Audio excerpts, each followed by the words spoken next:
Certificate தான் எல்லாம் account deal கொடுக்குது. அடுத்து இந்த நெட்டில் போகிறது ரோஹித் சூர்யா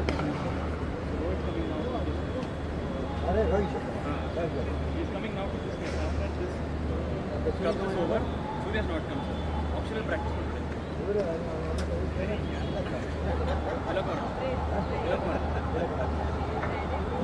நாளைக்கு மேட்ச்ல பாருங்க சார். நீங்க மேட்ச்ல பாருங்க. கேப்டன் கூட இருக்கீங்க. நாளைக்கு பேப்பர்ல படம் போறதுக்கு இல்ல காமிக்கணும்ல. ரோஹித் தெரியா?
Oh my bro. Hey Gada.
முடிச்சோடனே போகுது.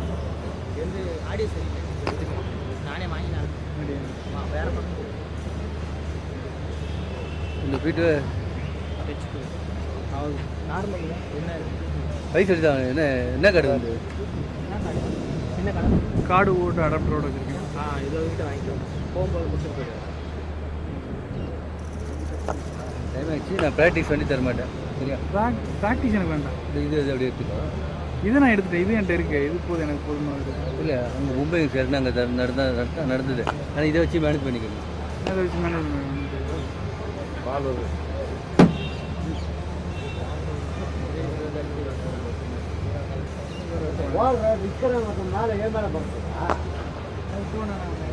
ஓடிட்டு விட்டுருவாராம்.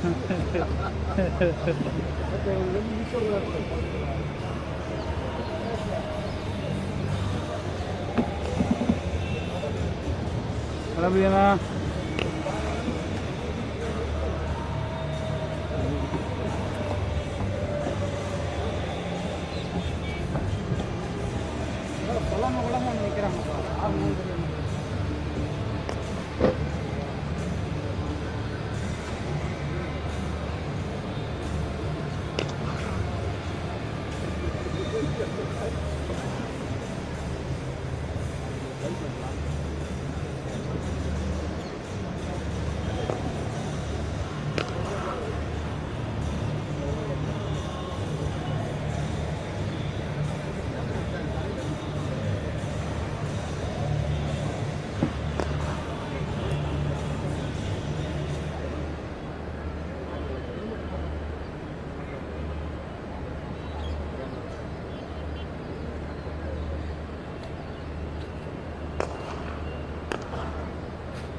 ஆபத்தான முறையில் தான் இருக்கு.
சரிப்பா ஓகே பண்ணிட்டப்பா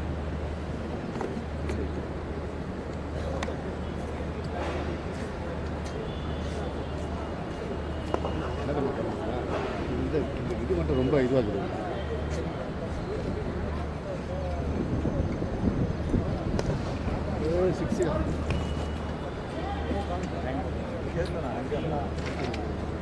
ஸ்பீக்கில் பண்ணல இது பண்ணுமா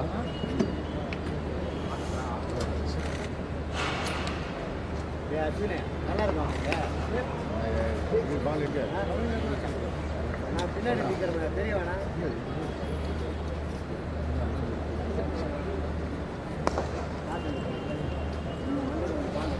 ஏடா மேடம் அண்ணா இங்கே வா ஏன் போய்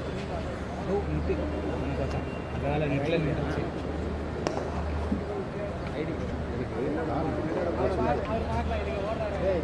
என்னோட போன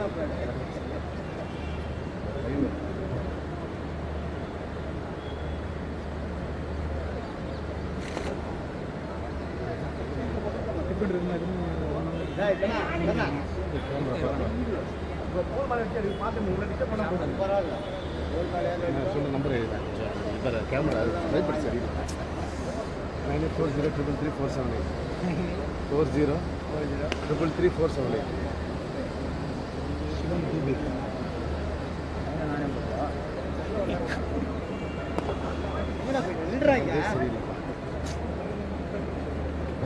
கூட தான் வரும் என்னோட போன ஆனால் ஆர்டர் சிஸ்டம் தூக்கு ஜடேஜா வந்துங்களா வருது எல்லாம் பேசிக்கிட்டு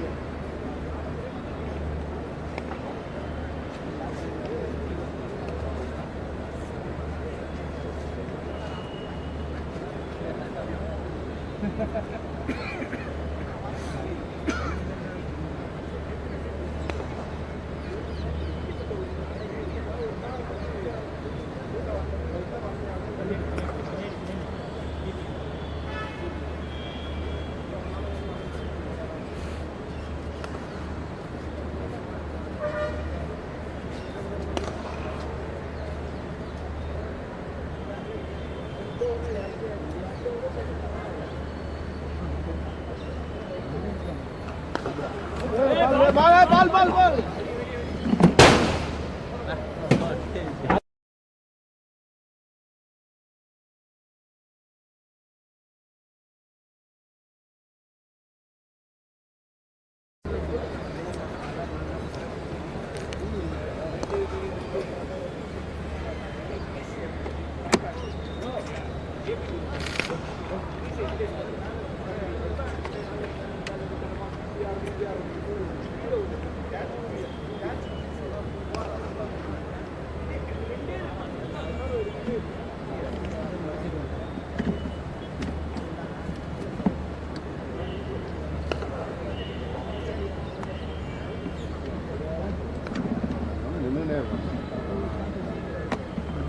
ஒரு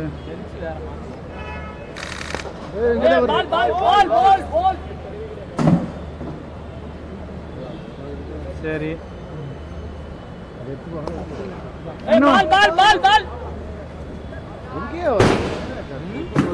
எங்க ஆபீஸ்ல வருஷத்துக்கு 2 கேமரா உடைச்சது. சரி இந்த பால் எடுத்துக்கோங்க இவங்க ஸ்பீக் பண்ணுங்க கேட்குறாங்க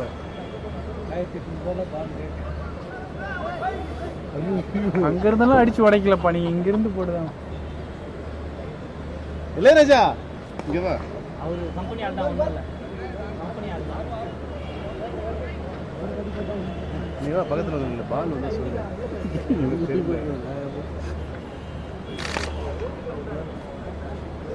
ஆமாம் ஆமாம் ஆடுறது தோனியா?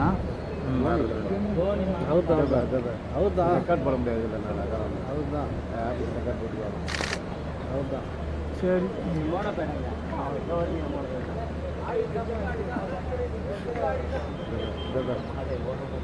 தான்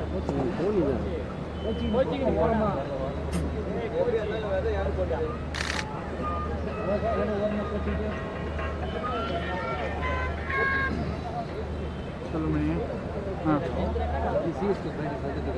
லைவில் தான் இருக்குது அந்த இது போட்ட கிடக்கு அதான் லைவ் கொடுத்து தான் வச்சுருக்கேன். போடல நான் நீங்கள் நின்னா சரி அப்படி போட்டேன். சர்வர் ஃபைலில் போய் சர்வர் ஃபைலில் தோனி விளாண்டுக்கிட்டு இருக்காப்புல.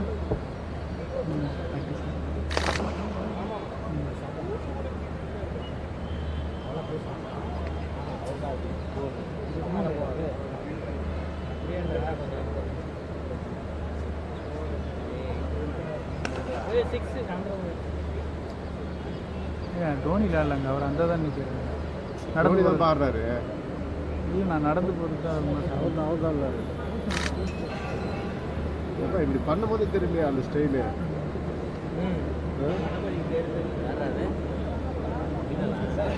நண்பா இல்லை அவர் எப்படி அந்த இது பண்ணுவார்ல இந்த கேப்பை பலாக் பலாக் பால் அது.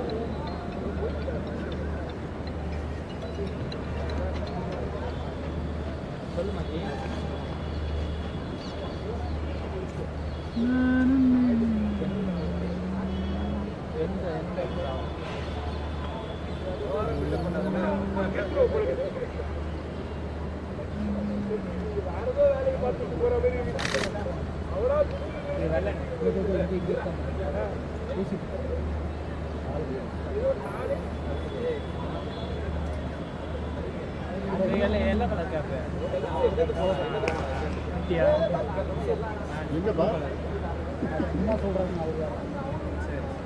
பால் என்ன சொல்லு கீழே அது போட்டு வச்சுக்கிட்டேன். அவருக்கு நேரம் நான் தான் இருக்கேன். ஸ்ட்ரெயிட்டில் ஒரு அடி அடிச்சாருன்னு வச்சுக்கோங்க, கேமராவோட ஒழுங்காக தான் தப்பிச்சேன்.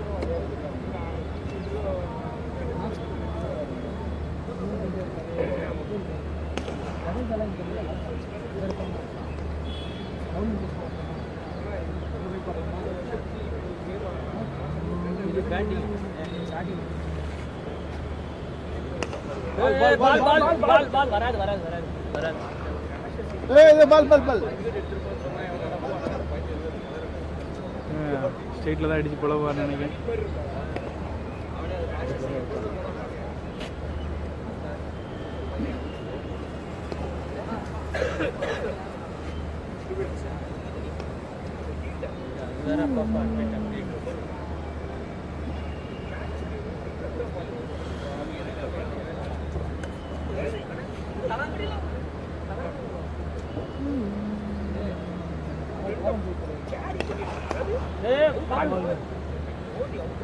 ஒரு பக்கம்னாலும் பிரச்சனை இல்லை, ரெண்டு பக்கமும் இதே மாதிரி வருது. கொஞ்சம் உஷாராக இருக்கு.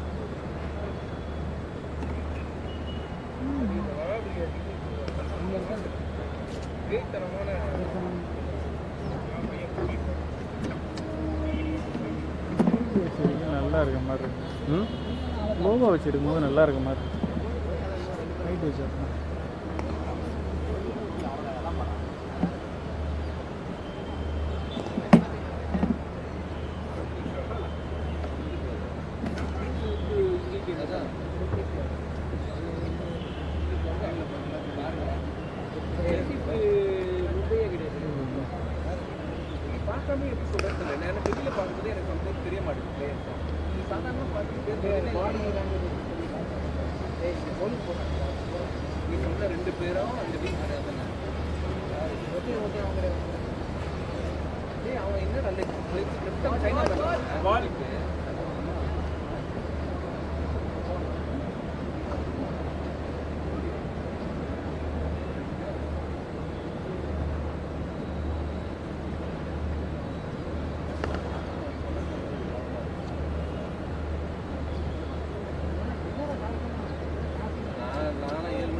என் ஃபோட்டோ ஒன்று மாட்டி இருக்குண்ணா. போன மேட்ச் முந்தின மேட்ச் ப்ராக்டிஸில்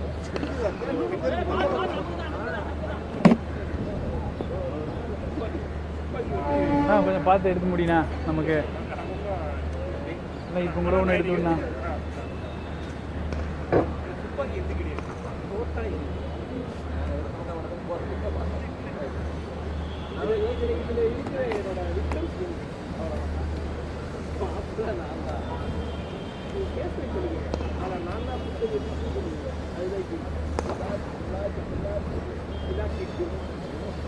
போதுமாண்ணா போலாமா? நாளை போலாமா?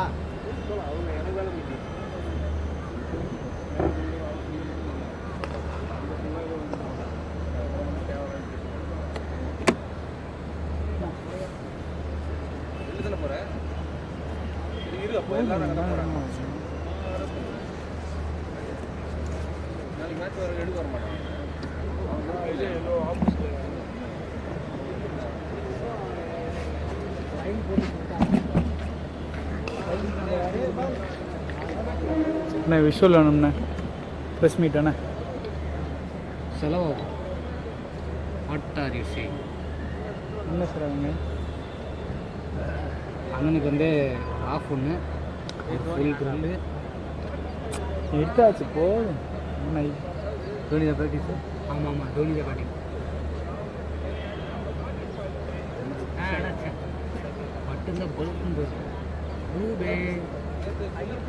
இவன் பின்னாடி இவன் இருக்கான். பின்னாடி இவன் இருக்கான்.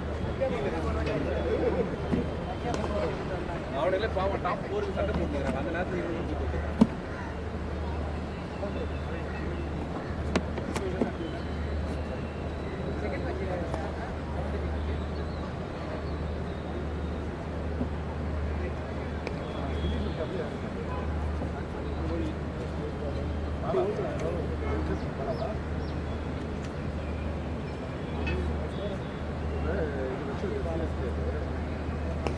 பால்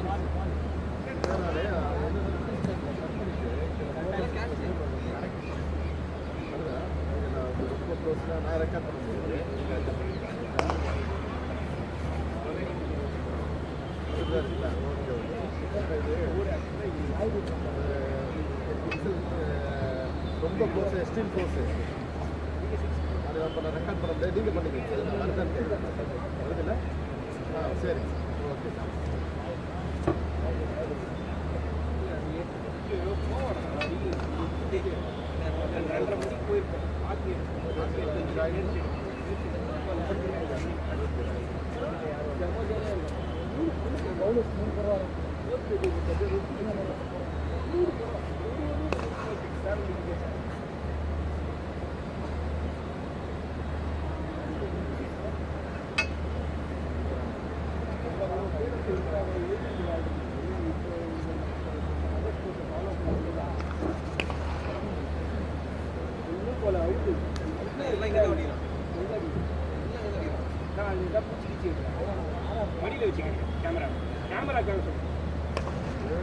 வருது வருது. கொடை கலப்பிட்டு இருக்காரு.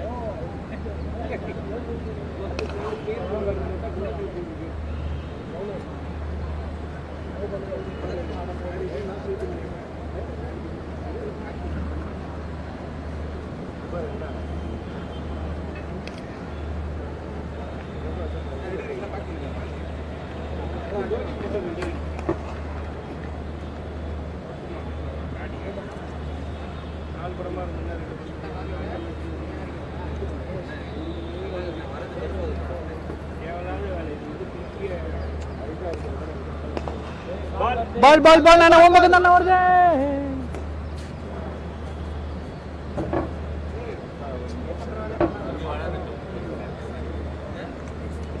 கணிக்க முடியாது. எனக்கு லைவ்ல பாட முடியும். நடக்கும். லைவ் இல்லாத டைம்ல 2 தடவை முடிக்கிறேன். லைவ்ல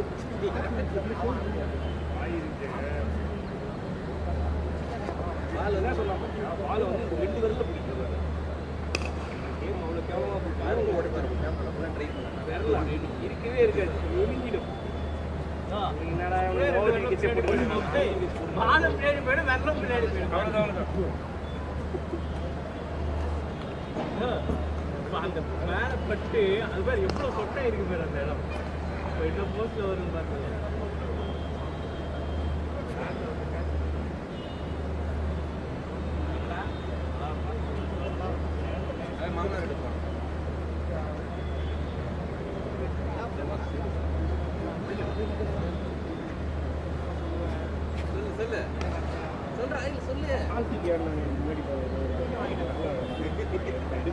இருக்கா எனக்கு வரல நீங்கள் சொல்கிறா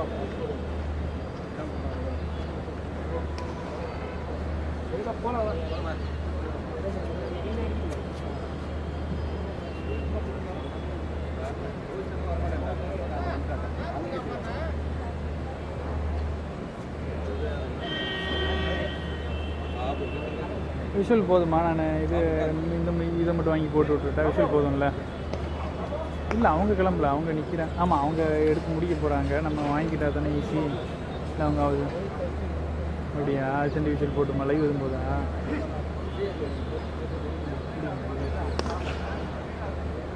ஆ ஆ ஆ லைவ் கொடுத்துட்டு புரியலை. சரி, அவங்க நமக்கு எப்படி இருக்கோ அதுதான் பார்க்க முடியும். நம்ம இதுக்காக அவங்க பார்க்க மாட்டாங்க. ஓகே.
வசதி என்ன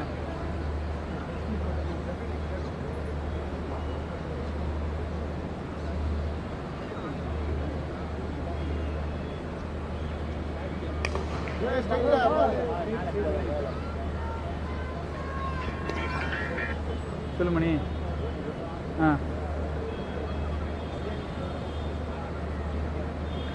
ஓகே ஓகே, அதை அப்படியே எடுத்துட்டேண்ணே.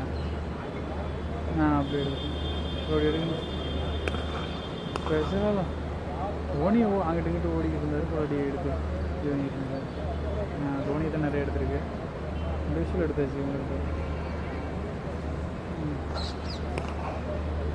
எடி ஓகே ஓகே, அந்த விஷுவல் எடுத்து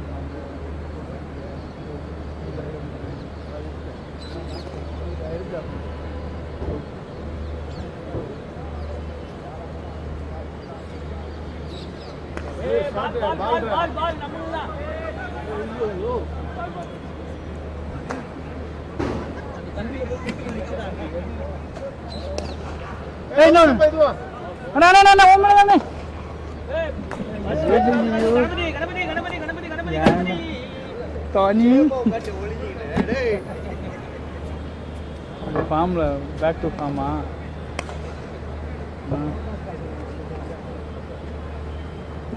ஃபோன் கொடு. ஃபோட்டோ என்ன எடுக்கிறது? நாங்கள் நில்லு காட்டு ஃபஸ்ட்டு ஃபோட்டோ எடுத்து சொல்கிற நம்பர் வெயிட். அந்த கேமரா பக்கத்தில் நம்ம நின்றுக்காங்க. டக்குன்னு ஏதாட்டு வர மாதிரி தான் மாட்டி விடுவோம். மாட்டி விடுங்க.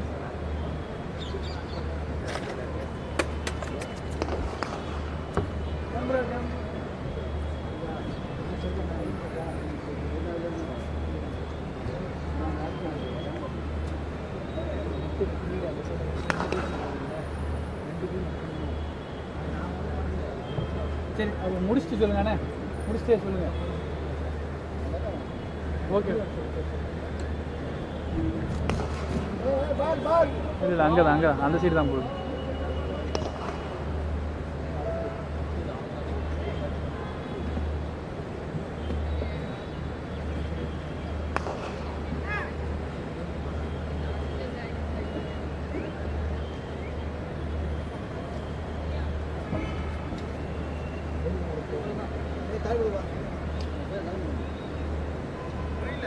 ப்ரெஸ் மீட்ண்ணே ப்ரெஸ் மீட் எப்போ முடிஞ்சு அப்ளை முடிஞ்சிடல ப்ரெஸ் மீட்டு ட்ரான்ஸ்ஃபர் தானே வாங்குறேன் நானும்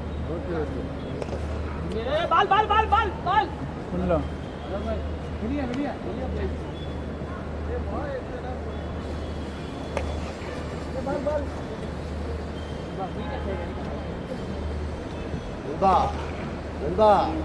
என்ன நீங்கள்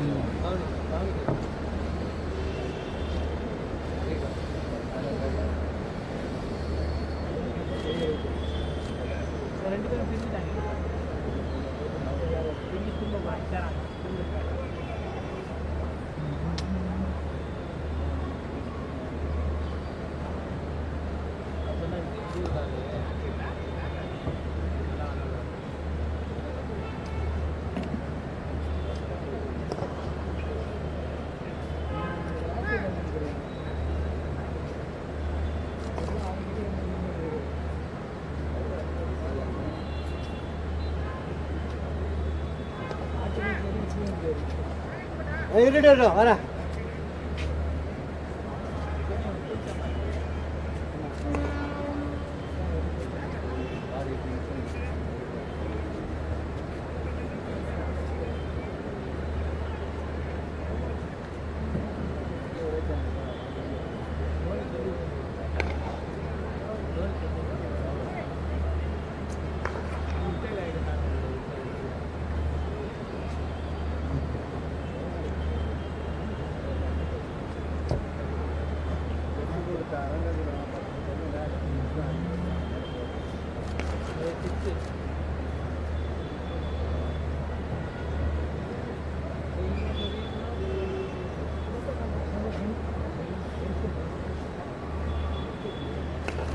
வருது வரல வராது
இளையராஜா காட்டு அவங்க எடுத்தா இளையராஜா காட்டு எடுக்கிறேன்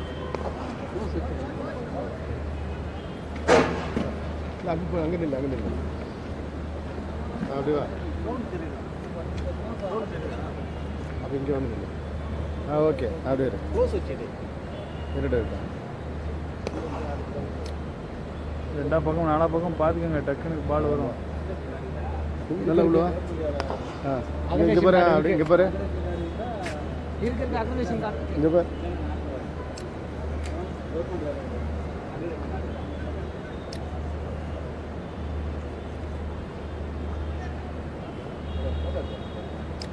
வருது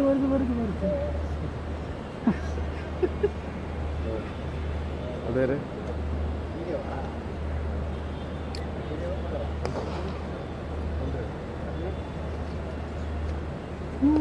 அண்ணா மறைக்காத அப்படின்னு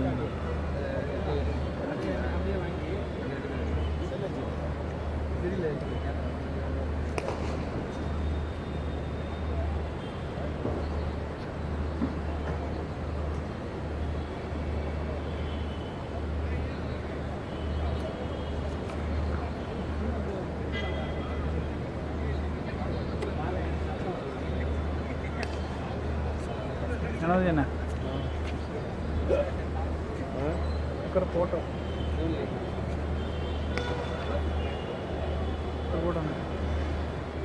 எப்படி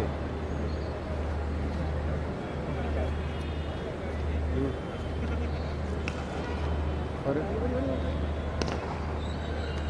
ரெண்டு பக்கம் இங்கே பார்த்துக்கங்க. வந்துரு இங்கே வா பக்கத்தில் அப்படியே இரு அவ்வளோதான் இங்கே பாரு இங்கே பாரு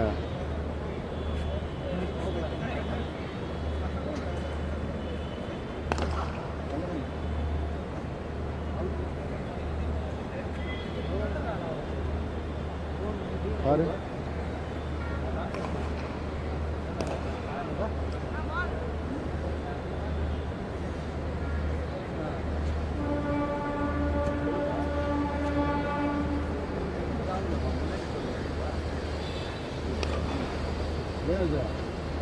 பார்க்க தான் இருக்குது.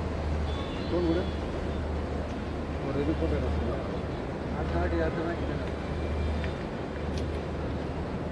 சரி இது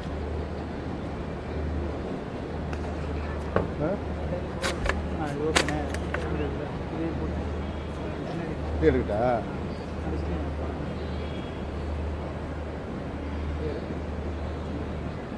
கிளம்பிட்டானா ஜோனி இந்த ரோஹித் சர்மா இப்படி எடுக்கிட்டா இப்படி எடுக்கிட்டா இப்படி எடுங்க, இப்படி வராது நல்லா உள்ளே வரணும் ஓகே ஓகே அவ்வளோதான் அப்படியே ஓகே அதே மாதிரி கட்ட இல்லை ராஜா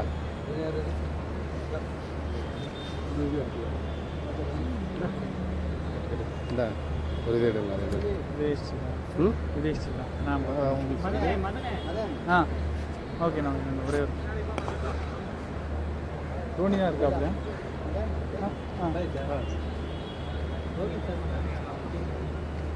பிச்சு மூட போகிறான்.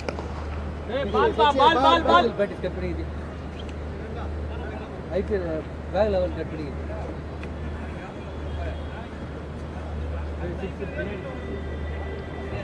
உள்ள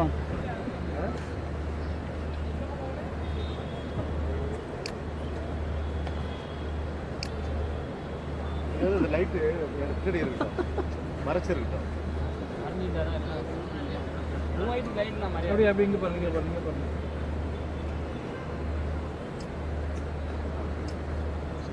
அப்படிங்க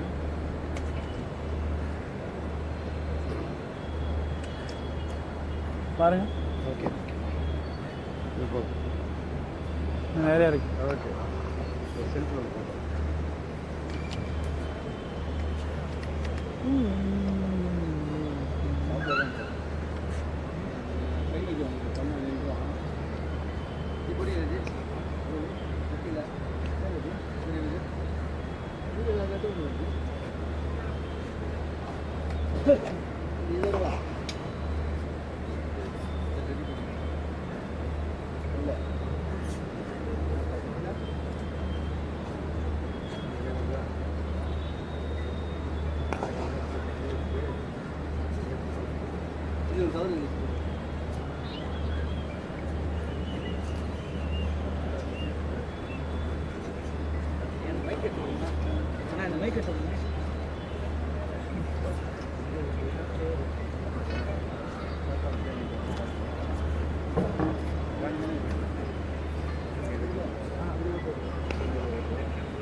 தோனி ப்ராக்டிஸ் ஆனால் இப்போ தோனி இல்லை தோனி யார் இருக்கா?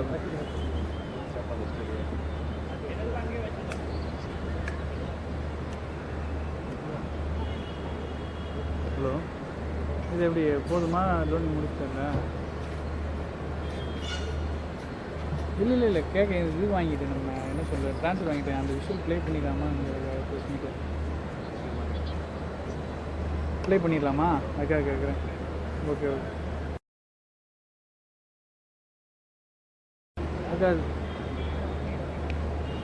ஓகே ஓகே ஓகே பிரச்சனை தேவை. ஆனால் 576 தான் எதுன்னு நம்ம எடுத்தது. ஆனால் 1080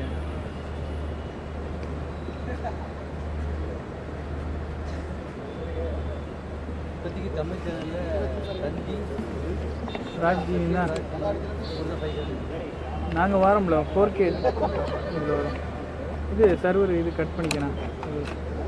கட் பண்ணிக்கோங்க. ஆமாம் கட் பண்ணிவிட்டு பலபடி ஒரு ரெக்கார்டு வரும். 1080 மாற்றிட்டு வரேன்.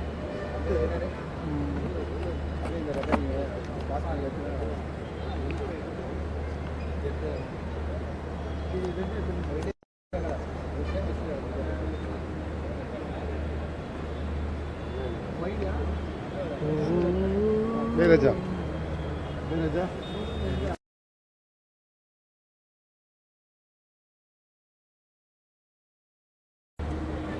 கேமரா முடிஞ்சிருச்சு இல்லை?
Is known to help spinners. It's going to be a day game tomorrow. Yeah. So you will still like to chase? Yeah, obviously that's not my call anyway. I think the management will decide what to do in the first innings, whether we choose to bat or we choose to bowl. But our intent is going to be very clear. Like if the ball is there, we'll go for it because in T20 cricket, it's just a matter of over or two. You just need one or two good overs, and we know they got plenty of spinners in their side, and the pitch happens to turn here. But I think we are used to it now because we have played so many years of IPL and we know how the wicket's going to play here, especially in Chennai. So we are ready for any condition actually. Hi sir.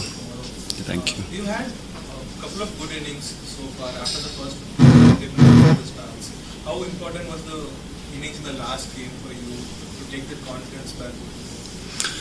I think it's very important when you're chasing such big total. You need a good start. You need your power play to be good, and we were like 54 runs in the power play. And we have done it in every game now. We have scored over 50 runs in the power play. So we just focus on playing good shots. If we lose wickets early, like we lost Rohit Bhai's wicket earlier, and but we still had that intent of going towards the bowlers, not let them dominate the game and put pressure on the bowlers. So that's the positive mindset we keep on in every game to put the pressure on the bowlers so that we can always dominate the game from wherever situation. You have like a lot of firepower in the back end of the batting order. So Yeah. how much of freedom that gives you at the top of the order? I think it's not about freedom. Yeah, you have to play your chance. You have to take your chances when you're batting, and we know that how good Tim David and Tilak and Surya Bhai are batting right now. But still, when you're in the middle, you are the set batsman who is batting. You always want to finish the game. You don't want to leave it on the new batsman. Especially when we play tomorrow here, it's difficult for them to straight away come in and start scoring runs. We have played matches on very good wickets. But here, I don't know how the wicket will play. If it turns, I think it's very important for the top orders, batsmen to stay in the middle so that we don't put so much pressure on the batsman who is going to bat at number 4, 5, 6. So that will be the plan. If you are set in the middle, you have to finish the game. Yeah. You spoke about Tim, like he's got a lot of power. Like even in that finish, like Holder was just trying a yorker in it. with his long reaches, he was hitting sixes. So, Yeah. I mean, in terms of that long reach, and especially against Yorker bowler as well, Natarajan, so how has that attribute sort of helped give your batting a point of difference? I think he has been doing very well for the team now. He got that range. Plus, I don't feel he just can slog when pace bowlers are bowling. He's been batting well when spinners are bowling also. So it depends on what form he is in, what mindset he is in, and I know how good he is as a batsman. So we just keep him very relaxed. We don't want to give too much pressure on him that we want him to finish every game. We just want him to play his shots, but that gives a lot of confidence to us also, because we know even if we get out, he's someone who just doesn't slog. He watches the ball and actually scores run where the ball is. So, but like I said earlier, the top order batsman always wants to finish the game, but we actually have seen how good Tim David and Tilak Verma is batting at the slog overs. So we will try to finish the game, but if it doesn't happen, I'm sure he's going to do very well. Thoughts on facing Adithanar, whose action is quite similar to Malinga's? I'm sure at least some of the players in the squad would have an idea of how to face slinging action because of Malinga. Yeah. But I think there are so many technologies now, there are so many videos coming up. We will definitely watch his video, what he's trying to do with the new ball, what he's trying to do in the slog overs, and that will help us a lot. But at this stage, we can't just focus on one bowler, because we need to score runs when the others are also bowling. And at the same time, we can't give him so much respect. Even, if he's bowling well, we have to give that respect, but we have to show that positive mindset that if you miss it, we are going to go after you. So that will be the mindset. And yes, we played Malinga in the nets also when I came here in Mumbai Indians, and that gives us a lot of confidence also. He was a legend bowler, and we did practice well when he was bowling. So we'll just look to watch the ball and play our own game. It doesn't matter how he bowls. We don't want to think about what his strength is, but mainly we'll focus on our mindset and our strength, how we can score runs when he's bowling. Thank you so much. Done. Thank you, guys.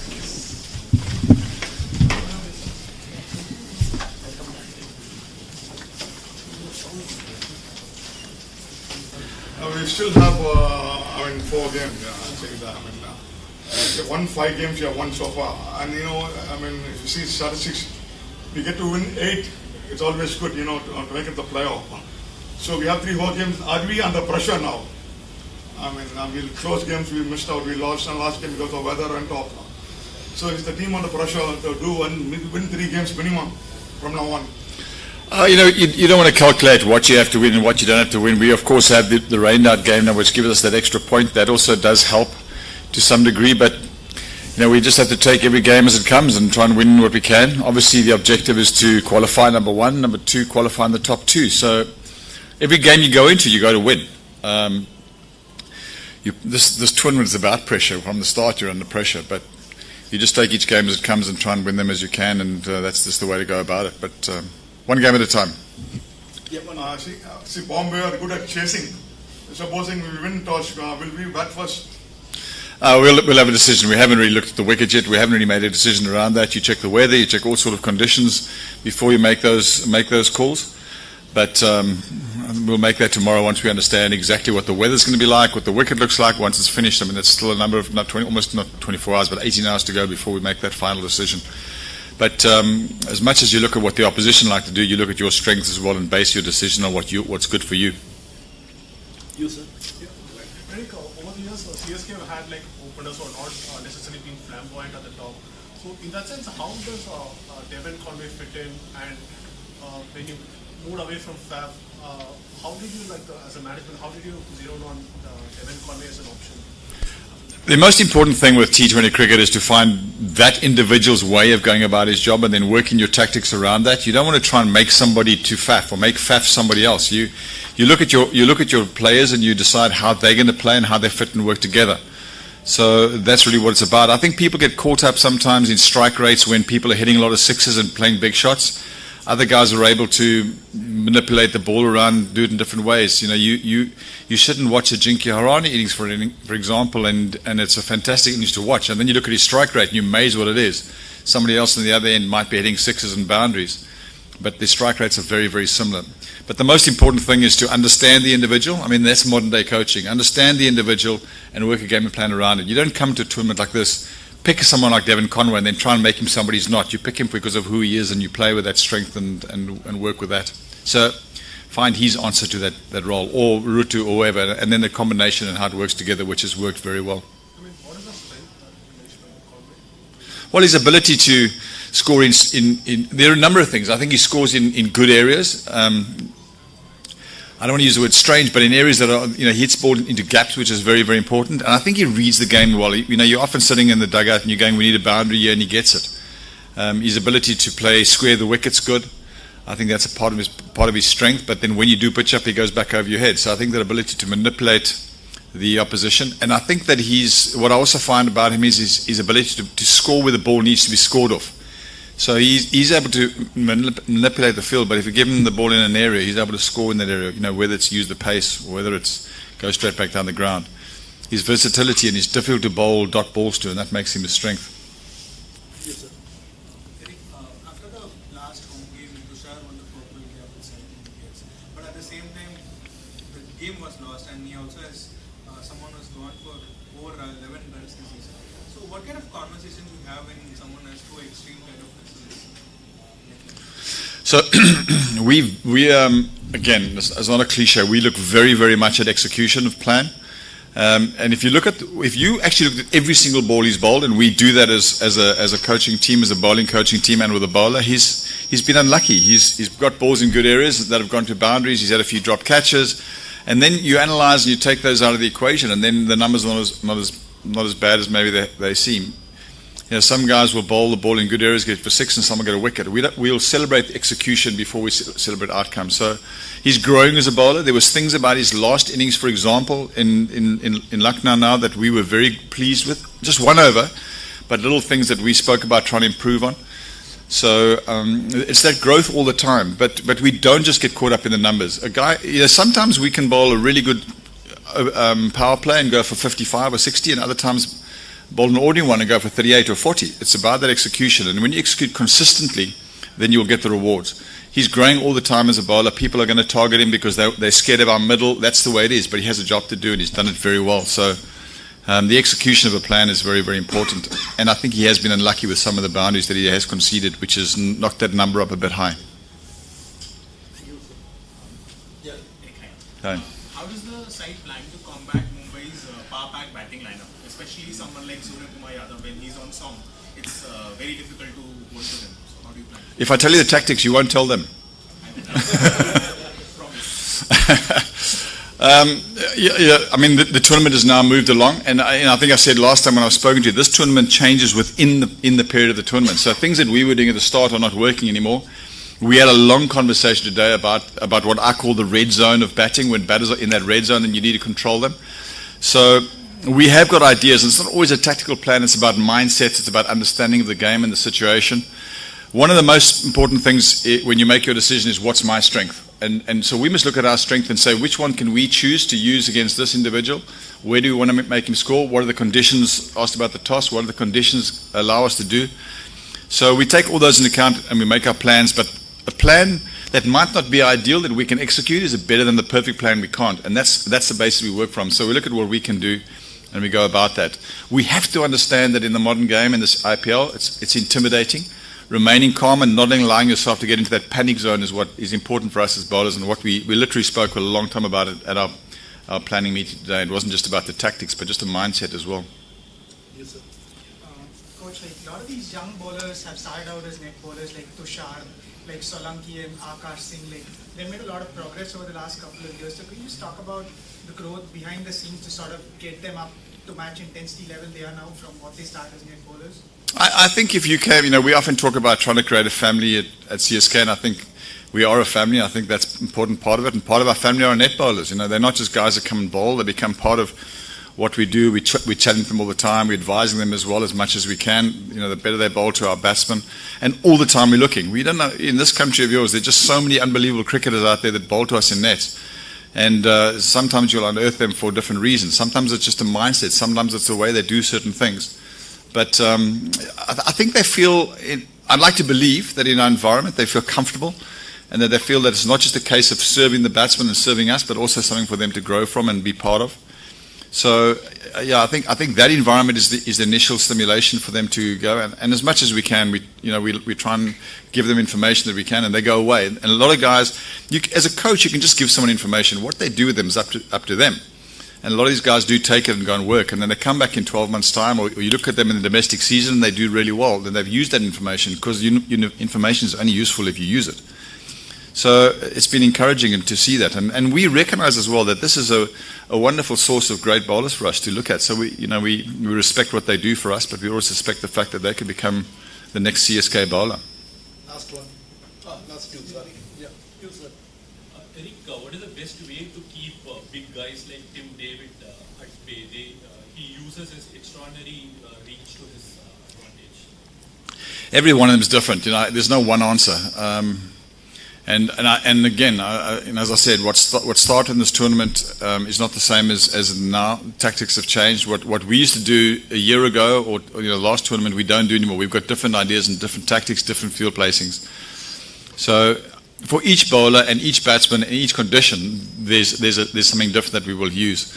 But the game has got to a place where if you can go for 4 instead of 6, you save 2 runs. And sometimes that might be the tactical conversation. How do you force him into an area to score 4 and take away 6s? That's just part of the conversation that we have. But a lot of people talk about how tough it is to be a bowler, but we were actually talking today how exciting a time it is, because I think batsmen have now kicked ahead. Now it's for the bowlers to catch up, and they will. And we'd like to be the team that catches up first. Last one.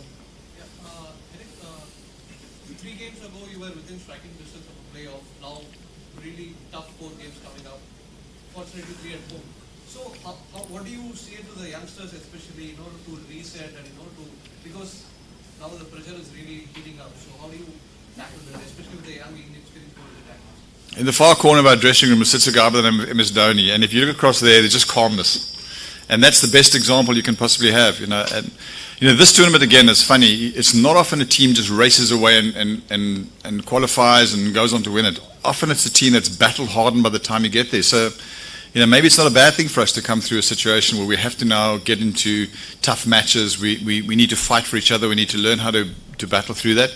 And then having the example of our captain who's very calm, and that's the best chance you've got, is to learn that calmness. So it's a bit like the bowlers. It's not just about tactics, it's about mindsets, because they can all do it.